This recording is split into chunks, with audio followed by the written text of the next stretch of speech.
Welcome back to American Arms Channel, ladies and gentlemen. I'm Drake. Do you like turkey hunting? I'm sure you do. Do you like Benelli SBE 3s and especially 28 gauges? Well, there's a Benelli SBE 3 28 gauge. Maybe you want to go 28 gauge turkey hunting, but the standard form is a little bit traditional when it comes to the SBE 3. And you've seen the 12 gauge turkey models. You're like, oh, I really like that, but I want it in 28. How do I get the steady grip stock, that pistol grip? How do I put a red dot on it? What choke do I use? What ammunition should I use? I've got the solution for you here today. We're going to take a look at how to accomplish all of those things with some do-it-yourself additions, not modifications, but additions to the SBE 3 in 28 gauge. We've got the steady grip stock, we've got a Limbsaver pad, we've got a red dot mounted to it, we took the front bead off so there's no distractions, and we've got a turkey choke. Oh, and there's a sling on it on top of that. We've got it all. So today we're going to run through how to install all of these components and things to keep in consideration while you're working on it and using it. Let's get right into it. What is the first thing you need when setting up any shotgun for turkey hunting? That's quality ammunition. Like any other type of hunt, you need a shot shell that can get the job done. Now you can get it done with lead, you can get it done with bismuth, you can get it done with tungsten matrix, but for this year, we are selecting the exceptional Salt Creek Custom Ammunition Cold Turkey. And this one is a 3-inch Magnum throwing one 11/16 ounce number 9 TSS downrange at about 1100 feet per second, 1050 to 1100. I have tested this on the channel in its prototype phase, and this ammunition has been donated to the channel by Keith Gee at Salt Creek Custom Ammunition. Big shout out to him and thank you. So we've got the heaviest turkey payload of TSS we can possibly get our hands on. That is starting with good quality ammunition. So where do we go from there? Well, we need a quality choke tube. My preference is with Briley. I've had great experiences with their choke tubes, and when I look to replace or to get a different constriction, regardless of gauge, I've started to turn to Briley. They do not sponsor the channel, but I've had very good results with their products, and I'm pretty happy with them. They are cost effective and they pattern great. All of the patterning that was done with the 3-inch cold turkey load from Salt Creek was done with this exact choke tube. That is what will be in the gun for turkey season this year.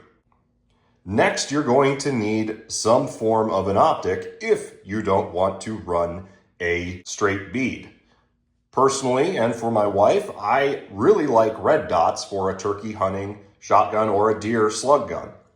I've selected the Vortex Viper. It is a cost-effective and pretty dang durable and flexible red dot sight on the Vortex or Doctor pattern footprint. And that will also fit the Burris Speed bead. Now, that leads us to our next point. How do you mount this? When taking a look at the Super Black Eagle 3 and 28 gauge, there is no provision to mount it. You have an aluminum, effectively a dust cover, an upper receiver piece that is separate from the barrel extension. So there's no way to properly mount any optics to the top of the barrel. Also, we can't mount to the rib because we have a carbon fiber rib that is dovetailed in place and held by a single screw on the front. So putting it on the barrel, is that not an option? Putting it on the dust cover, the upper receiver, you could say, of the shotgun is not an option. So what are our two options? We can either drill and tap for a short piece of Picatinny or have this directly milled, although it is very thin. It could be done directly milled for a red dot. But now you have a dedicated cutout and drill and tap for the shotgun. I would say that a standard small piece of Weaver or Picatinny would be perfectly fine here and to just drill and tap it. But I decided I didn't really want to go that route and I didn't want to change the back end of my shotgun. So what's the other option? Well, although it's not marketed for it, the Burris Speed bead mount for the Super Black Eagle 2 will fit the 28 gauge variant of the Super Black Eagle 3 as well as the 12 gauge variant. of the Super Black Eagle 3 if you take into a few things to consider. We're going to go over that as we install it. It does not require permanent modification of the Speed bead mount or the firearm, but it does take slight alteration and some considerations before you mount it. Next, we can either leave the stock as is, or we can go to something like a pistol grip stock, and obviously we're going to do that here today. Now, again, this is not specifically for the 28 gauge variant of the Super Black Eagle 3. However, it does fit it without any modification. Small asterisk, and if you could call it that, there is a slight modification to extend the reach of this roll pin that indexes, and it's only needed because we are putting the Speed bead on the rear end of the shotgun. So, with that said, what else do we need for a quality turkey hunting setup? Well, a sling's pretty nice, and here we just have a slim claw sling, and we'll go over how we're going to attach that since we're changing the buttstock, and I've got a piece of paracord to assist with that.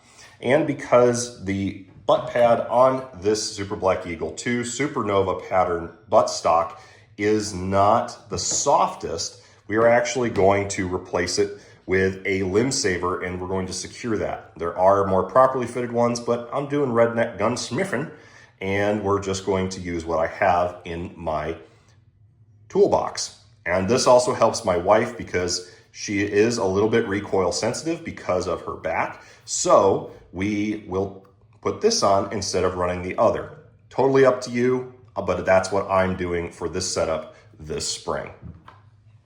You'll also, as part of that, want some zip ties. We'll get to that here in a minute. Without further ado, let's take a look at the tools we will need to equip this shotgun with all of these components, and then we will begin our install. First up, we will need some form of a socket drive. This is a 3/8, and you're going to want a minimum of a 2.5 or 3 inch extension, and you're going to want a 13 millimeter deep socket to be able to remove and install the buttstocks. Next, we are going to need assorted star bits for installation of the Speed bead mount and installation of the red dot.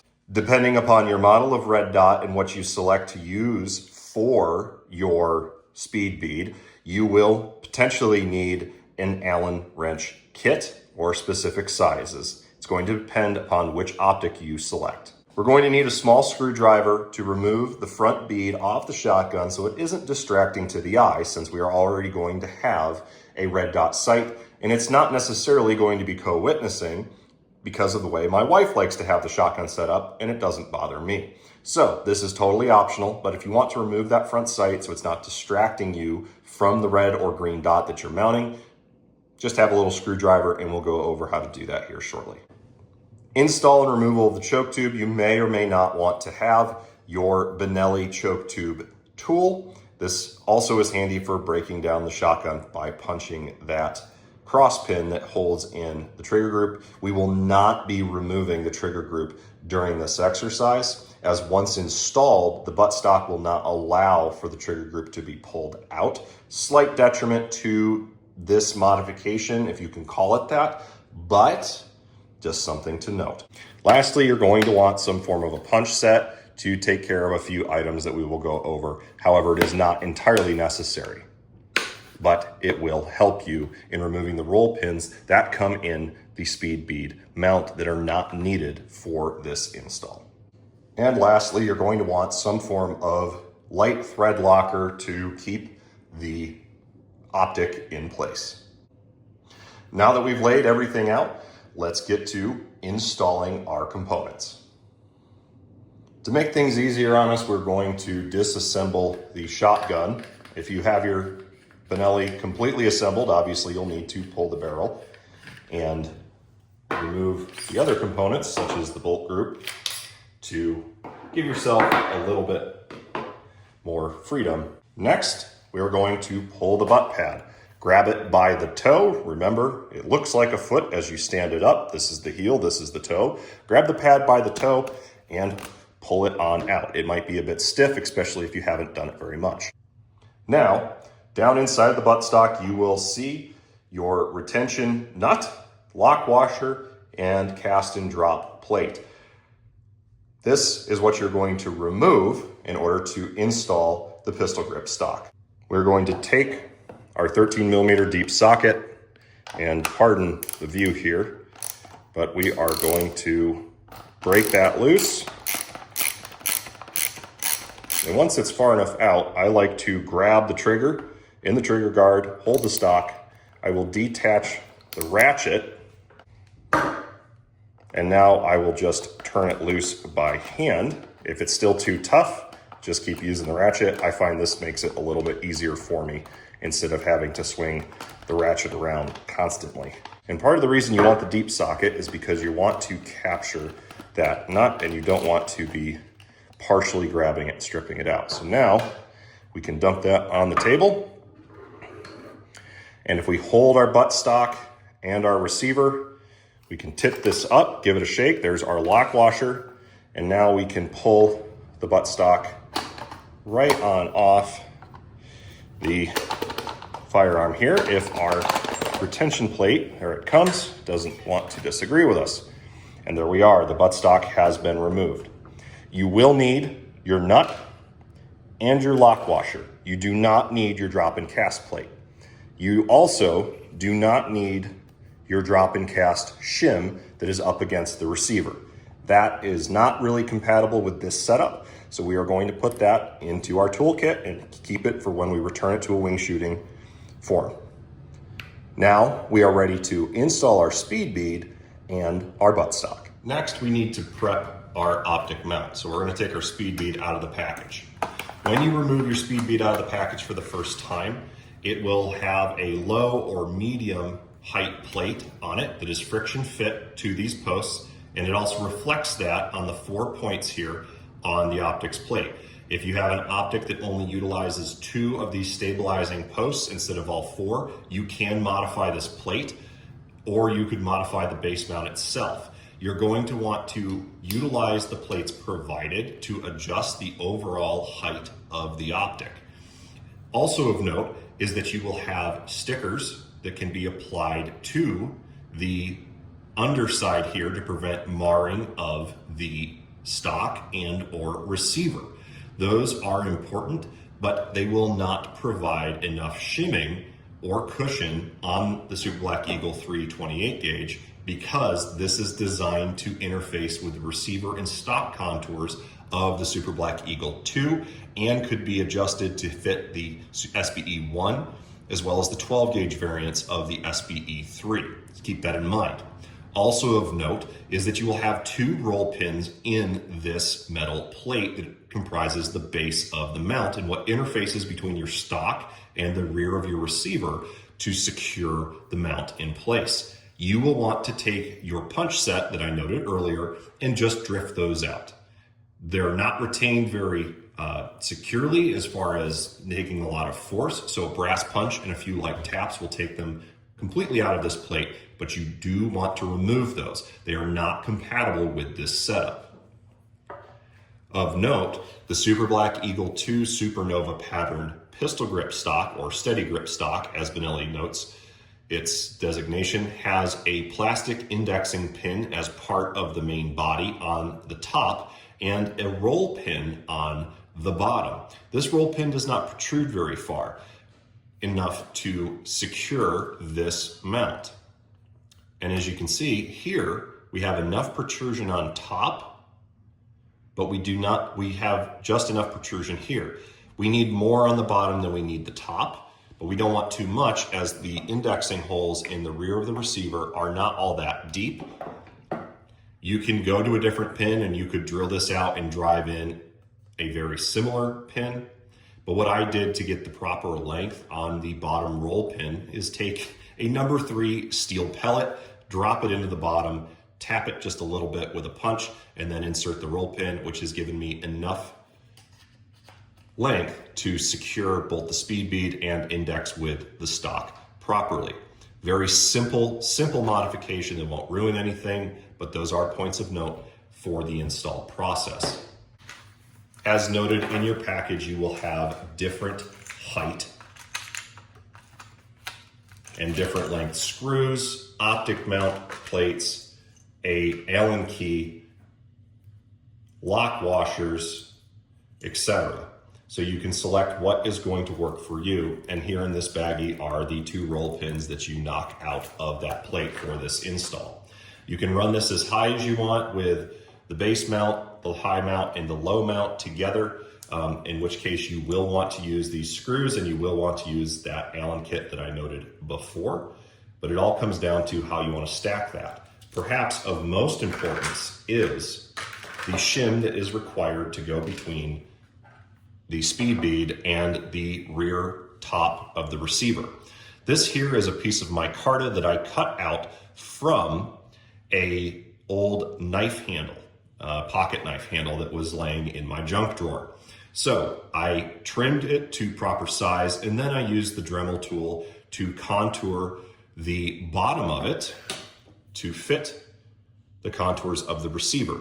That wedge is going to drive down, sit directly underneath the Speed bead mount.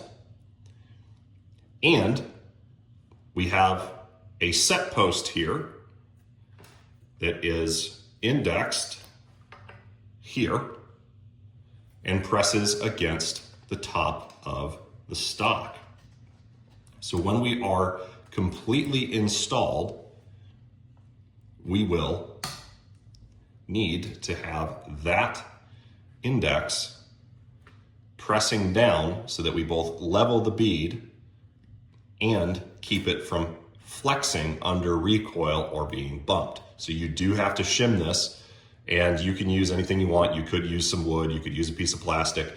Again, this micarta piece worked great. You're going to have to source your shim because, again, this is not designed for this gun, but you can make a few adjustments to make it fit.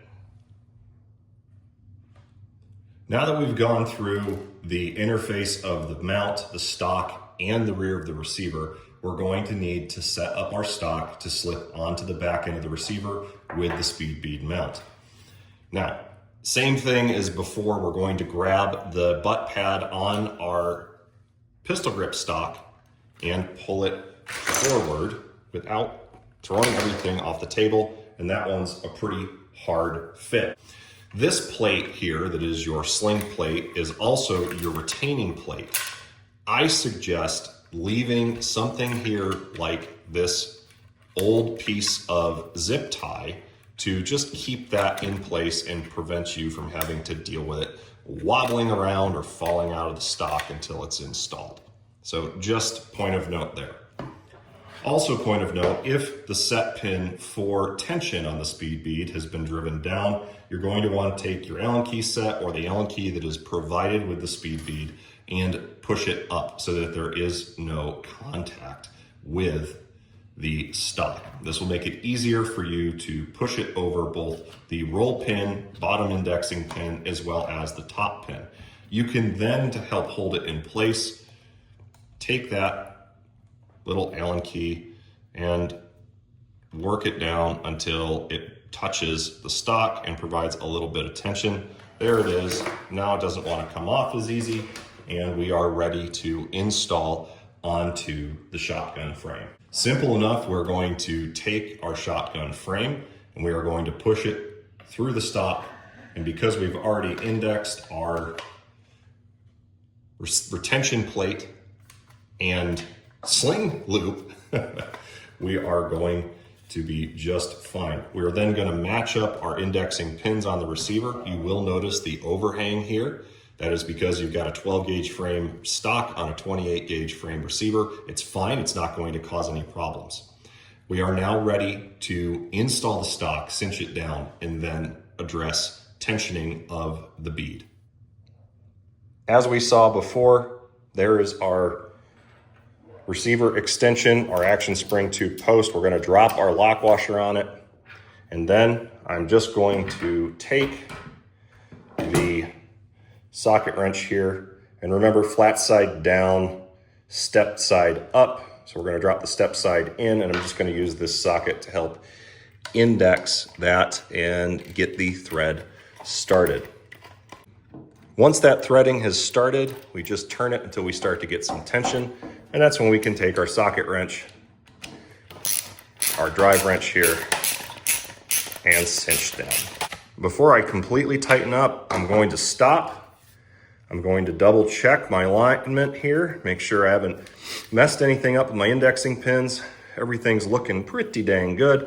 So now I'm going to snug her down to Guten tight. And hand tight right there is where we want to be. We don't need it any tighter. We don't want to strip that out or break anything, because that would be an expensive thing to try and fix.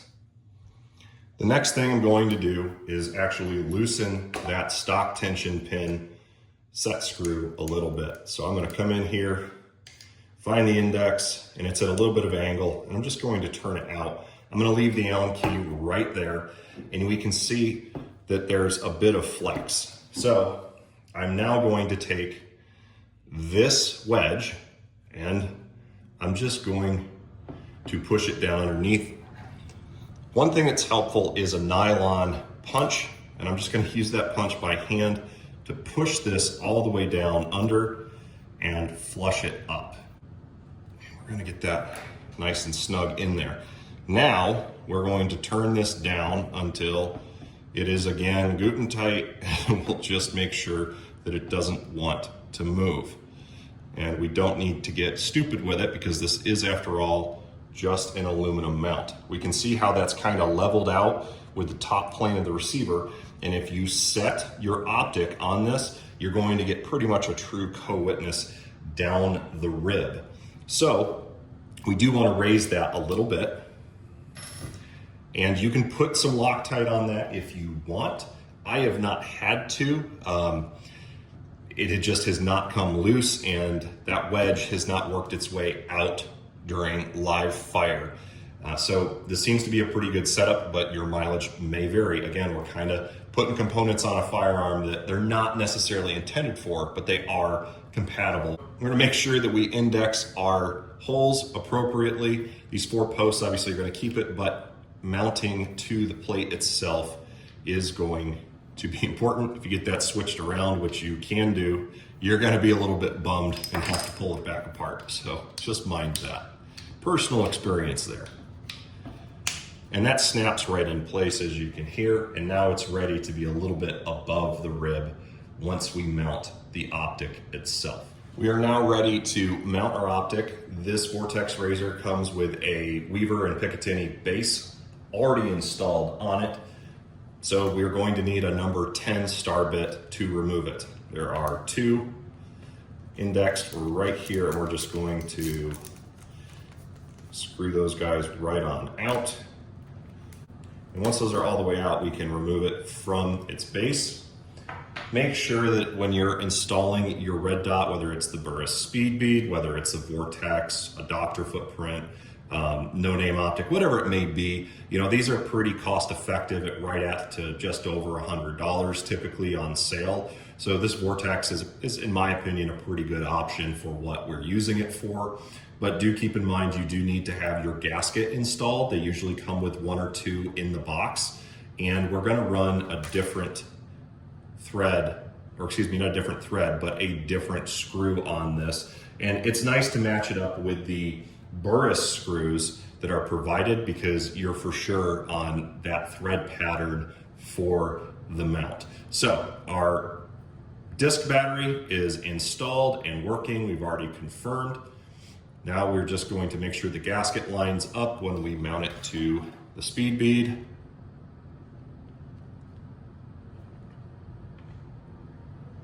You see we got a little bit of overhang on the front. That's okay, it doesn't cause any harm. And now we need to insert our screws. But before we do that, we want to drop a little bit of thread locker on them. And I'm also going to utilize the lock washers that were provided by Burris, just as a little bit extra step of holding these together. The 28 gauge is not going to generate all that much recoil, but we're going to give it every chance it has at staying stable and holding 0. So I'm going to take these lock washers, these little tiny guys here, and I'm going to put them on each screw.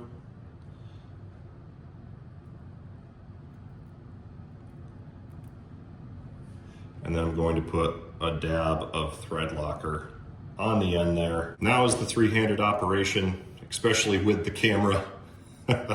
So we're going to take one screw at a time, of course, and drop her on in.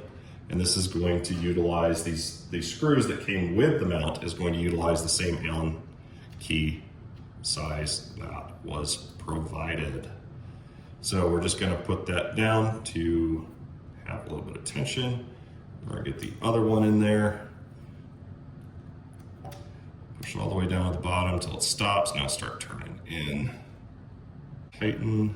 Now this is where a fat wrench or something that can provide you some torque. Indexing would be good, but again, we're just going to go good and tight. So there's tight and then a quarter past is usually the general rule, and that's what I'm doing here because we're doing this redneck gunsmithing style. And there we go. We have the optic and mount set. I'm going to check for flex. Okay, there's nothing there. Stock is solid. So now we are ready to move on over to closing up the buttstock and putting the gun back together. As I noted, I am not going to be putting the butt pad that came with this stock back on it, but we are going to put this Limbsaver pad on. I'm going to shove the toe in there, and then I'm going to pull that right on over, and I'm going to compress it, get some of the air out of it. You can tell this is not the best fit, so that's why we're going to actually take a couple of zip ties, one or two here. A long one, this girl's about a foot zip tie, maybe a touch more. We're just going to index it so that the bottom is where it sits so it doesn't rub on anything. And we're just going to zip it down. Yes, you're going to have to cut your zip tie at the end of the season when you put your gun back to wing shooting, but oh well. I did 2 last year, might just need the 1 this year. And we'll just clip off the excess here with a pocket knife or a pair of scissors in a moment. So next up, we need to take our bead off of our vent rib, install our choke tube, and reassemble the shotgun. And now we're going to remove the front bead here. And I did have to get this screw started. They do tend to tighten up after shooting a bit. If you got them good and tight, they'll get tighter. If you got them a little loose, they seem to walk themselves loose. So I always just use a little drop of thread locker, as you can see, and make sure she's cinched down. Once that little tiny guy is out, let's put him with our screwdriver so we don't miss it. We're going to pull this guy up from the front post and we're going to slip the rib forward. It'll then pop up on us. Inside here is your little bead retention. We take this screwdriver again and we can push in one side and push in the other side and kind of hold our mouth right, and just a little bit of pushing there. And there is our bead. Do it here. Once you get that back laid down, you can get it flat and you can wiggle it and get it back in. Press it down. You'll hear that click once she gets in there nice and tight. I don't need to put more thread locker on that. It's already got plenty. And once I find the thread, I just send her home.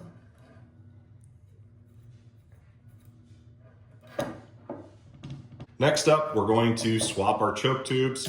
That girl was not too tight, so I didn't need the tool. Looks like we are relatively clean, so we're just going to install our Briley Xtra full turkey choke. We're going to cinch that girl right on down. And it is an extended choke, so we don't need to have the tool to tighten it down, but if you want to give it a little bit extra, you can. We are ready to reassemble our shotgun.